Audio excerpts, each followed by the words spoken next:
Hello students, welcome back.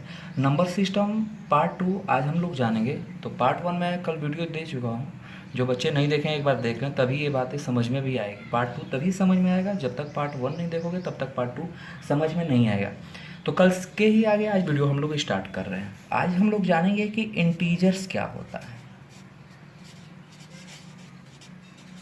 तो integers को हिंदी में कहा जाता है पूर्णांक। पूर्णांक कहा जाता है। इंटीजर्स के बारे में हम लोग एक और बात कर सकते हैं। ऑल इंटीजर्स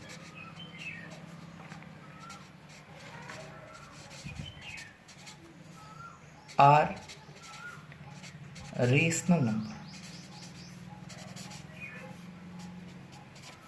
ठीक है, जितने भी इंटीजर्स होते हैं सारे के सारे रेशनल नंबर होते हैं। तो इंटीजर्स को मैं यहाँ पे 3 भागों में डिवाइड करूँगा। ठीक है,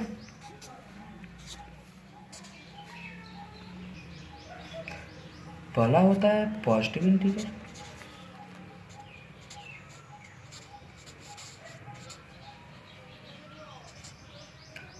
दूसरा होता है निगेटिव इंटीजर,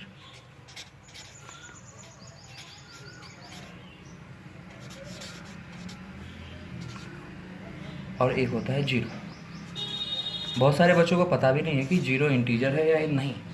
तो आज हम इस चीज़ों को, सारी बातों को हम लोग क्लियर करते जाएंगे। पॉजिटिव इंटीजर क्या होता है? 1 2 3 डॉट डॉट डॉट इनफाइनाइट। ये सारे नंबर पॉजिटिव इंटीजर्स कहलाते हैं। इसको हम लोग बेटा सेट ऑफ नेचुरल नंबर कहते हैं।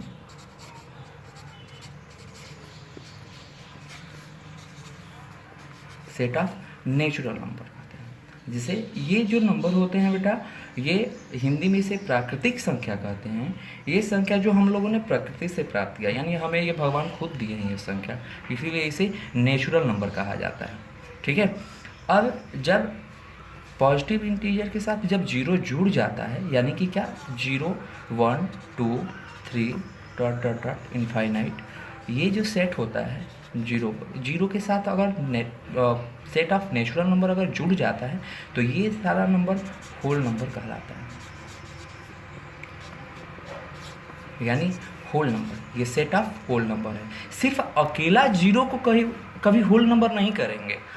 जीरो को अकेले होल नंबर नहीं बोलते।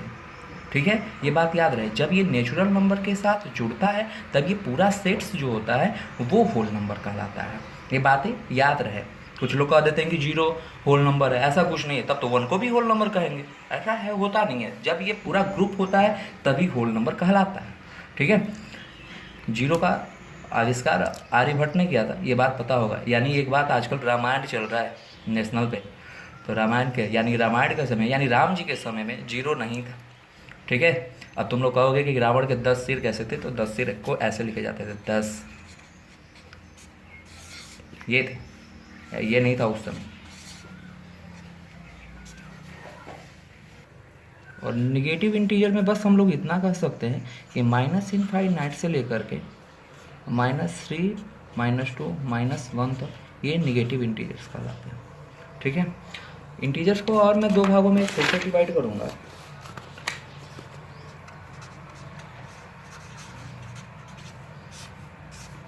एक होता है इवन इंटीजर,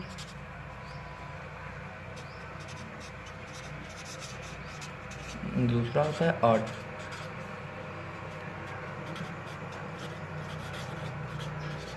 इवन को कहा जाता है सम संख्या और ऑड को कहा जाता है विषम संख्या। अब इवन इंटीजर क्या होता है? नंबर इज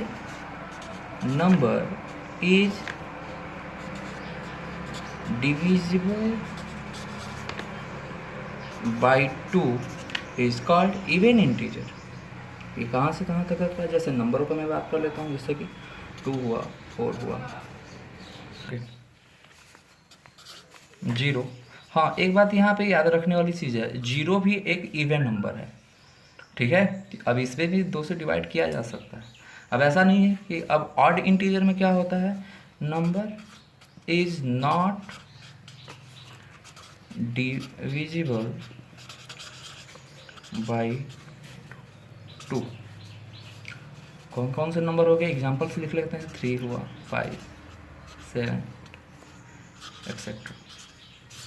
ठीक है, इवन इंटीजर और ऑड इंटीजर। एक बात यहाँ पे ध्यान रखना है, जीरो जो होता है बेटा इवन इंटीजर में आता है। ठीक है, ये क्लास में मैं सारी चीज़ें क्लियर करूँगा क्यों जीरो को इवन इंटीजर्स में रखा जाता है। अभी पहले ये बातें यहाँ पे जान लो कि इवन नंबर है, zero is a even integer. ठीक है,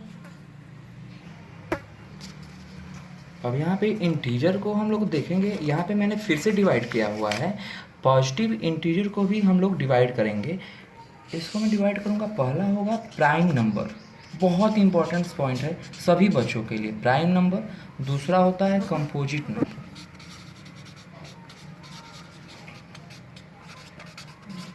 ठीक है, प्राइम नंबर को हिंदी में अभाज्य संख्या कहा जाता है, कंपोजिट नंबर को भाज्य संख्या कहा जाता है। ठीक है, तो प्राइम नंबर कहते किसे हैं, तो लिख लेते हैं, number having only and only 2 factor, यानी वो नंबर जिसके 2 फैक्टर होंगे वो प्राइम नंबर कहलाते हैं। कौन कौन से 2 फैक्टर, एक होगा 1 और दूसरा होगा इटसेल्फ। एग्जाम्पल देख लेते हैं, जैसे कि 2 के 2 फैक्टर कौन कौन से होंगे, एक 1 होगा और एक 2 होगा, इसलिए 2 को, ठीक है, ये इटसेल्फ है, इनसेल्फ नहीं, इटसेल्फ। ठीक, 1 और 2 क्या होंगे, एक इसके 2 फैक्टर होंगे, 2 के 2 फैक्टर 1 और 2, इसलिए 2 को जो है प्राइम नंबर कहा जाता है। 2 के बारे में एक यहाँ पे और भी हम बात जानेंगे, 2 इज सबसे स्मॉलेस्ट प्राइम नंबर 2 को कहा जाता है। तो यहाँ पे लिख देता हूँ, बल्कि ना हो तो 2 इज स्मॉलेस्ट प्राइम नंबर। ठीक है, और एक और बात जान लेंगे, 2 एकमात्र ऐसा प्राइम नंबर है जो कि इवन नंबर है। इसके बाद आने वाले कोई भी नंबर इवन नंबर नहीं होगा जो कि प्राइम नंबर भी हो। ठीक है, वो भी लिख लेते हैं, 2 is an even prime number. ठीक है, अब कंपोजिट नंबर किसे कहते हैं, तो कंपोजिट नंबर उस नंबर को कहते हैं जिसका 2 से ज़्यादा फैक्टर होता है। उन सारे नंबरों को हम लोग कंपोजिट नंबर कहते हैं, भाज्य संख्या कहते हैं। लिख देता हूँ, नंबर हैविंग, ये बातें सब नोट करते रहना, number having more than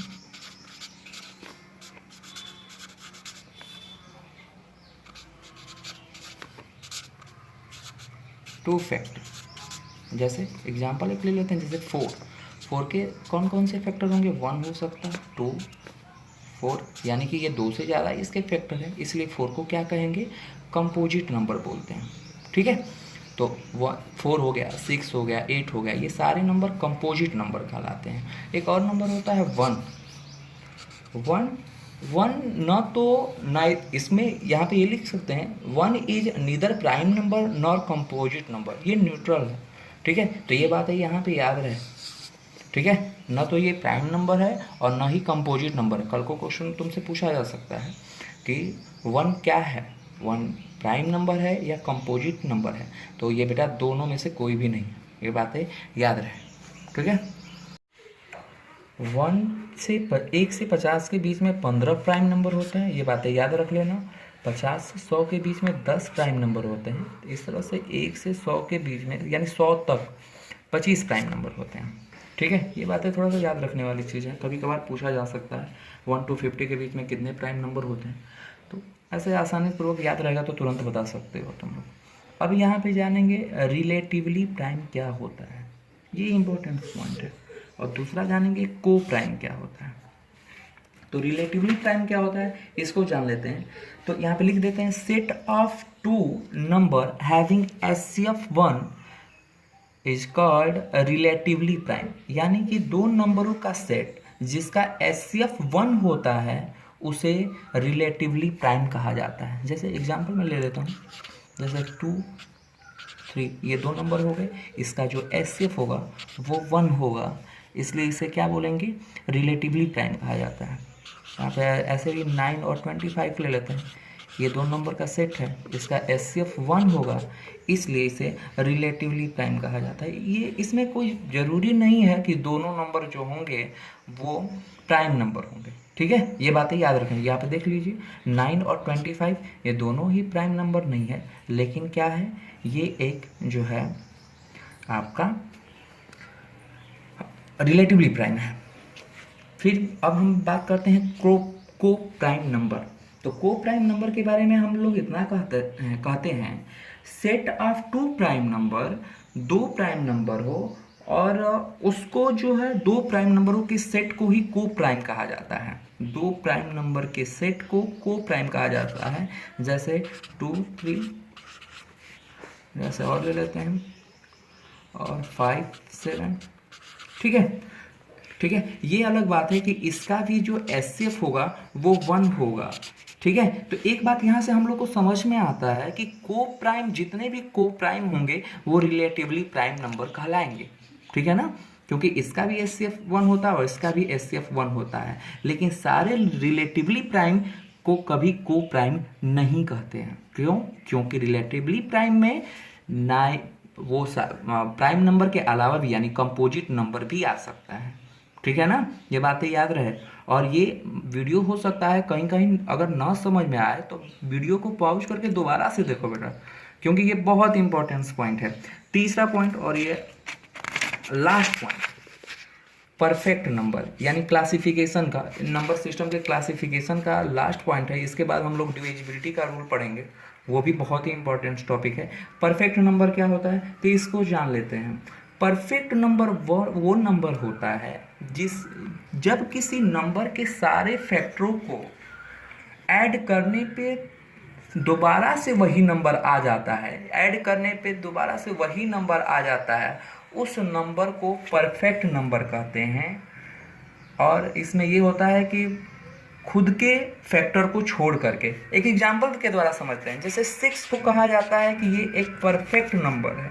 perfect number क्यों है? क्योंकि इसको समझते हैं बेटा, परफेक्ट नंबर 6 के कौन कौन से फैक्टर होते हैं, 1, 2, 3, 6, ये 4 इसके फैक्टर होते हैं। अब मैं अभी यही बता रहा था तुम लोगों को बेटा कि 6 के वो सारे फैक्टरों को जोड़ना है।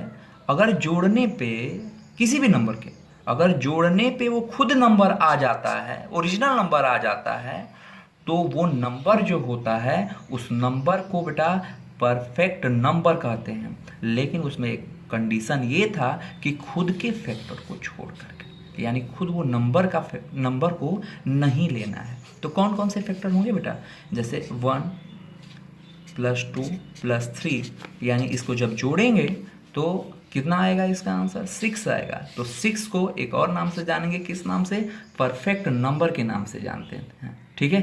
जैसे एक क्वेश्चन एग्जाम में पूछा गया था, जैसे एक दे दिया गया था कि 2, 4, 2, 5, 6, 9, इसमें से परफेक्ट नंबर कौन है।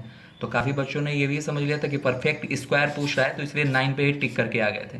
लेकिन ये बेटा गलत है।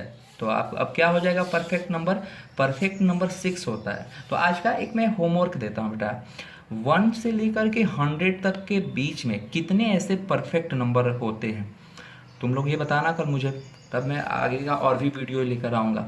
और बेटा एक बार में हो सकता है वीडियो न समझ में आए, तो एक बार 2 बार उसको बार बार देखते रहो, जब तक न समझ में आए तब तक देखो, समझ में आ जाएगा, ठीक है। तो फिर अगले वीडियोज में हम लोग जानेंगे डिविजिबिलिटी के रूल को लेकर मैं आऊँगा, वहाँ पे इस बात को अच्छे से समझेंगे कि डिविजिबिलिटी का रूल क्या होता है। सभी बच्चों के लिए ये इंपॉर्टेंस है बेटा, ठीक है। ठीक है, मिलते हैं अगले वीडियो में। Thank you.